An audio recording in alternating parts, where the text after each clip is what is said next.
selon Abraham Lincoln, est le cadeau le plus précieux que Dieu a donné à l'humanité.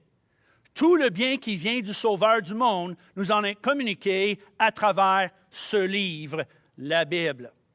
Je suis d'accord avec son opinion sur la valeur de la Bible. Mais il est important de comprendre que la Bible n'est pas un livre. Elle est une compilation de livres.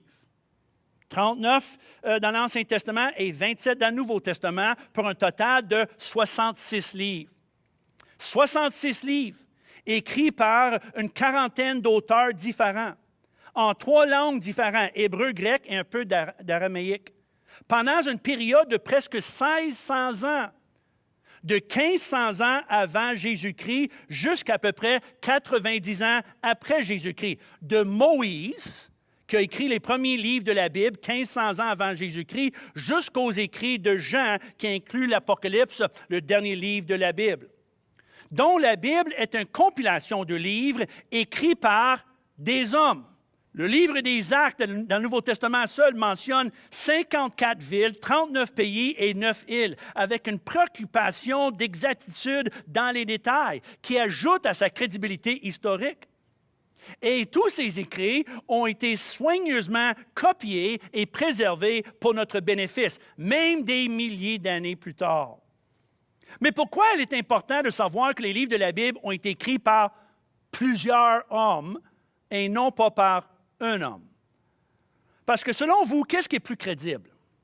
Le témoignage de plusieurs personnes qui ont vécu des choses semblables à travers des siècles et qui l'ont documenté, ou le témoignage d'un homme, une personne, qui sort du forêt ou du désert avec un livre écrit par un ange, ou avec des écrits que lui-même a reçus par révélation divine sur une île à quelque part, et qui nous dit, bien, lisez ça, croyez ça, c'est la vérité. Comme presque 100% des livres sacrés des sectes et des autres religions mondiales, incluant l'islam, écrits par une personne, par révélation personnelle. Tandis que moi, je préfère le témoignage de plusieurs personnes à travers plusieurs périodes. Mais parce qu'il est écrit par des hommes, il y a quelques petites variantes dans les détails et l'information donnée. Il y a des personnes pour qui les faits variantes et les détails différents et les supposées contradictions trouvées dans la Bible sont une raison pour rejeter la Bible comme s'il n'était pas véridique. Mais le contraire est vrai.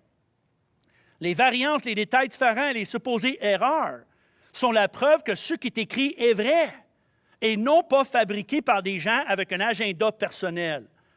Les quelques variantes et différences dans les histoires bibliques semblent poser un problème pour certains, mais à mon opinion, ils sont la preuve que ces histoires n'ont pas été fabriquées.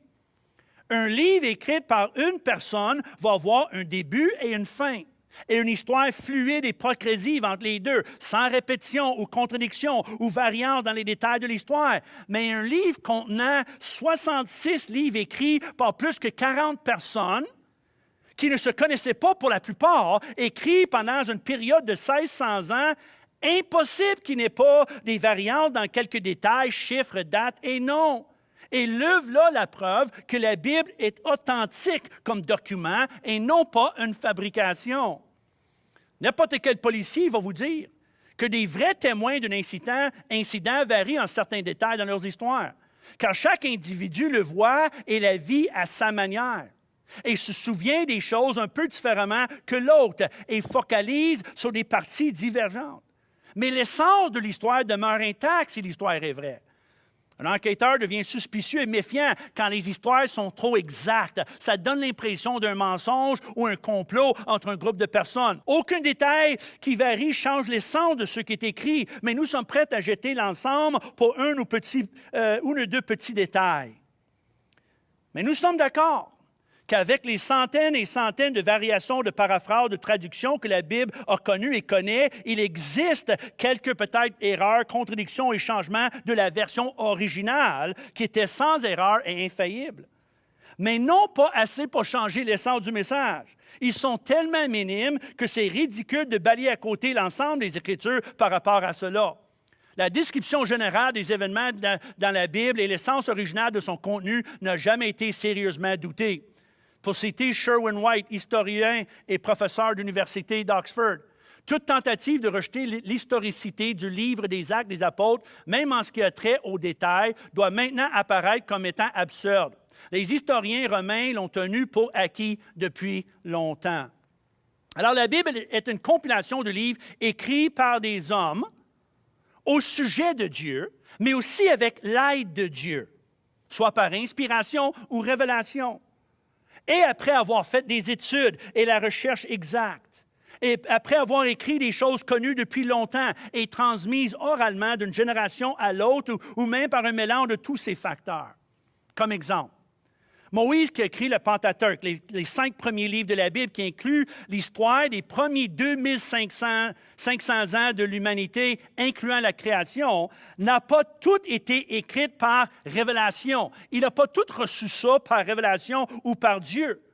Mais en grande majorité, il a écrit des choses qu'il a reçues selon la tradition orale. Ça veut dire des choses connues depuis longtemps, transmises d'une génération à l'autre. Moïse n'a pas inventé les histoires que nous trouvons dans les 5 premiers livres de la Bible, incluant l'histoire de la création. Il n'a pas inventé ou fabriqué.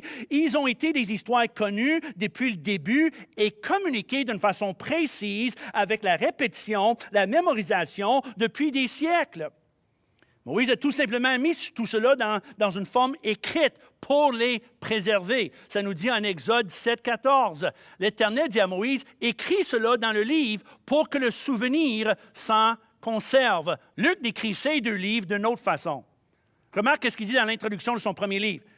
Plusieurs ayant entrepris de composer un récit des événements qui se sont accomplis parmi nous.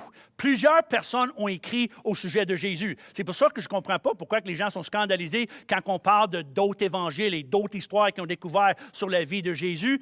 Luc, il nous dit, plusieurs choses ont été écrites sur la vie de Jésus. Suivant ceux qui nous ont transmis, ceux qui ont été des témoins oculaires dès le commencement et sont devenus des ministres de la parole. Il m'a aussi semblé bon, après avoir fait des recherches exactes sur toutes ces choses depuis leur origine, et de te les exposer par écrit d'une manière suivie, excellent Théophile, afin que tu reconnaisses la certitude des enseignements que tu as reçus. Toute écriture est inspirée de Dieu et utile pour enseigner, pour convaincre, pour corriger, pour instruire dans la justice. Toute écriture est inspirée de Dieu, nous dit l'apôtre Paul. Ils ont écrit un mélange des choses connu, témoigné, appris ou vécu, mais écrit parfaitement et sans erreur. C'est ça l'inspiration.